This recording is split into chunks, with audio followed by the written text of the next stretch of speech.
kind of less is more. The economy of words is something I say all the time. If people ask your opinion, be honest and voice it when it's asked for, but don't come in and have, quote unquote, all the answers from where you used to be. Because again, like I said, every place is different, every staff is different, every head coach's opinions on things are different. So you want to make sure that you put yourself in the best position to succeed. Episode 147 featured Tim Weaver, defensive coordinator at Brown University. Today we spoke about Coach Weaver's career spanning from Division III all the way through FCS, the importance of finding kids that fit your program, and also making sure that you don't overstep your bounds as a new coach when you're just getting started. Also excited to collaborate with our friends over at Coach and Share, the go-to online marketplace for coaches to buy and sell products. So I hope you guys enjoyed the episode today. Let's dive right in. I graduated from Davidson in 1990. Davidson's an academic place, high academic school. And I got fortunate that summer. I was able to meet John Servino, who was defensive coordinator at the time at Western Connecticut State, at a camp. He knew a couple of the guys that coached me at Davidson, and I was able to get right into college coaching. So I did my graduate assistantship as the D-line coach at Western Connecticut for a couple of years. Then my college position coach, Greg Gigantino, hired me at Hofstra to be the defensive line coach. I was there for 4 years, had a chance to go be a Division II coordinator at West Virginia Wesleyan College for 3 years, and then got hired at Harvard, was there as the defensive line coach, and ultimately then as the defensive coordinator and special teams coordinator. I was there for 4 years. Then 3 years at Columbia as a defensive coordinator, and then I was a head coach and athletic director at a Division III school in West Virginia, Bethany College, and then left there to be the coordinator with, a very good friend of mine, Dave Brock, was a head coach at Delaware. We coached together at Western Connecticut and Hofstra, and we were at Delaware for 4 years. And then one of the guys I worked with at Delaware was our head coach's, James Perry's my head coach at Brown. His brother, John, was our quarterback coach and pass game coordinator. We were together at Delaware. So when James got to Brown, I was able to get linked up with him, and I've been here since 2019 with James and the staff. Got it. So having had all those different experiences from Division III to Harvard and then to Delaware, can you talk about, and I'm sure you've learned a lot of different things along the way. Can you talk about maybe the top 2 to 3 lessons that you've learned over your career? Yeah, sure. I think the biggest one, especially for young coaches, is really be aware of your institution where you are, because recruiting kids to the fit of the place is so crucial. When I was at Columbia, for example, I could get a kid on the phone and know right away he wasn't going to come to school in New York City. And that was as valuable information to me as a kid who really loved Columbia, because you can move on from it. When I was at Bethany, we were out literally in the woods in West Virginia. So, there were some kids that weren't going to have interest in that. Some families don't want to even consider the Ivy League because of the potential cost. So it's having your institutional self-awareness in recruiting is probably the biggest thing a young coach can learn. You can go after this great player or this kid that you really think would be a great addition to your team, and he probably would score a touchdown or get sacks. But if it doesn't fit and you don't have him there for 2, 3, 4 years, it's ultimately a net minus for your program to bring the wrong guy in.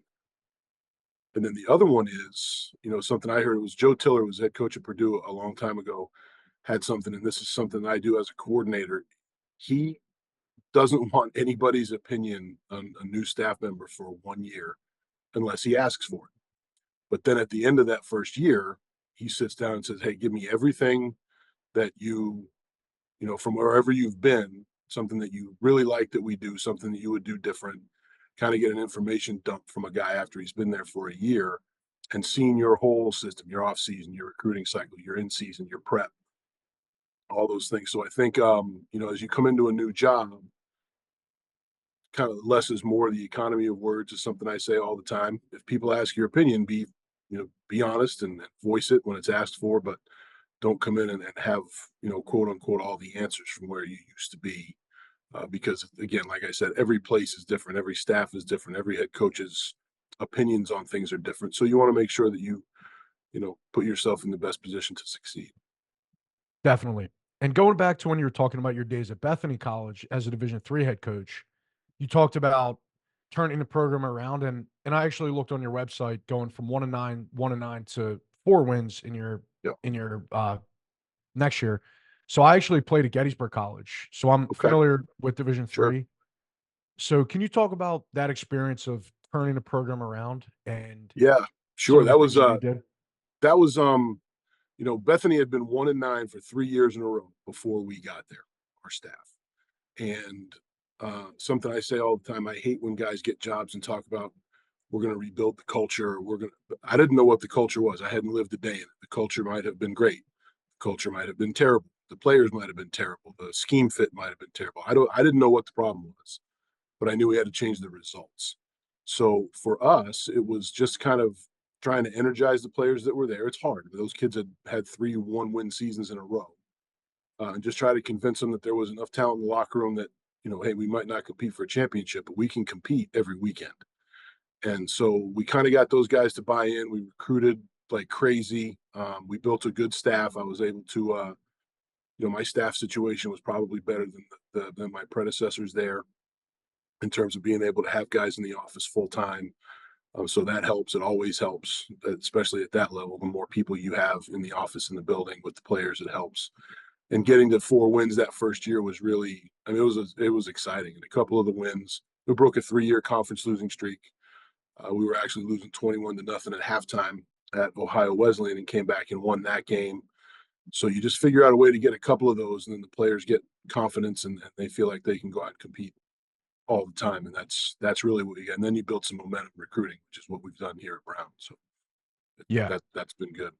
Thanks again to our friends over at Coach and Share for sponsoring today's podcast. I checked out the website and they have a lot of interesting products from guides to templates.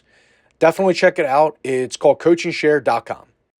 Yeah, so fast forward in your time at Brown, can you talk about and we also spoke about recruiting and finding the right fit for a program. So can you talk about Brown and what kind of student athletes are a good fit for Brown?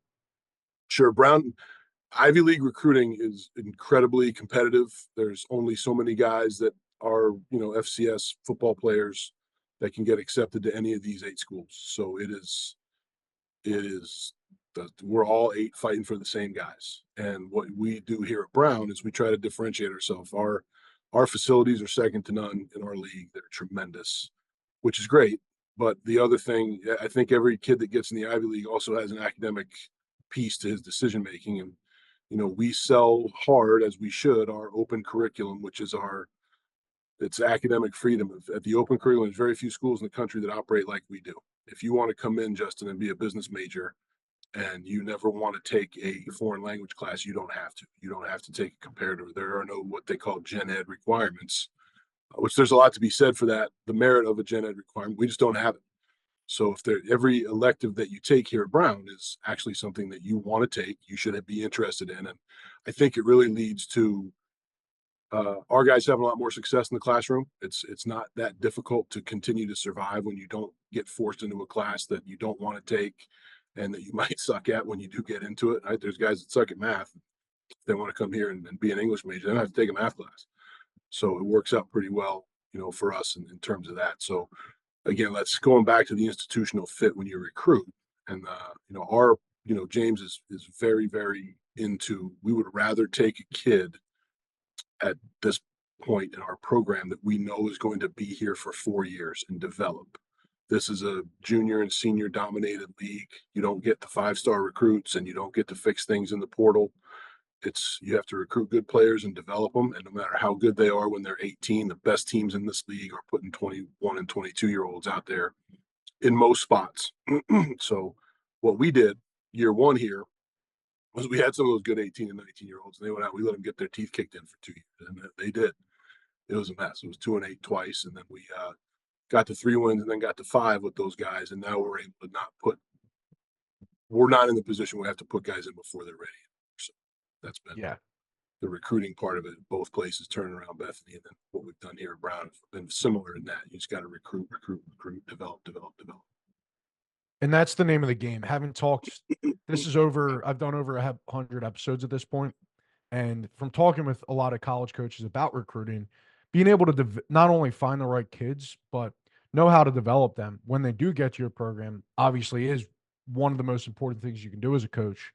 So, with all that said, Coach, do you have any last words that you would want to share with the audience today? I think watch Ivy League football. it's really good. You know, you look around the NFL and there's, you know, guys like Kyle Juszczyk playing in the Super Bowl, and the linebacker from Yale, whose name I'm going to draw a blank on, has led the league in tackles 2 years in a row.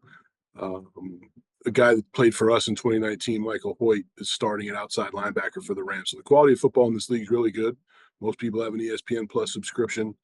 Uh, you know, watch this league. We have a deal for, we play there's a game on every Friday night during the season for like 6 or 7 weeks in a row. Um, so I think the entertainment value of this league is really, really high, and it would be good for more people to get involved in it and see it and kind of be familiar. You know, I was at Harvard when Fitzy was our quarterback, and he played 200 years in the NFL, and now he's on TV doing everything. And so it's pretty cool that you get to coach these guys that are so smart and so, you know, well accomplished in the classroom, but are also really, really good football players. Yeah, and just to piggyback off of what you said there, one of the best players on my high school team, Ryan O'Neal, he went on to play at Brown. Mm-hmm. So the quality of football, like you're saying, is really second to none. So Yeah, I 100% agree there. Well, Coach, very much appreciate you being on today. Thank you for sharing everything, and best of luck as you guys continue recruiting and into the off season or into the spring ball. it's my pleasure, Justin. Good luck to you too. Keep good job with this. Keep it going. Thank you.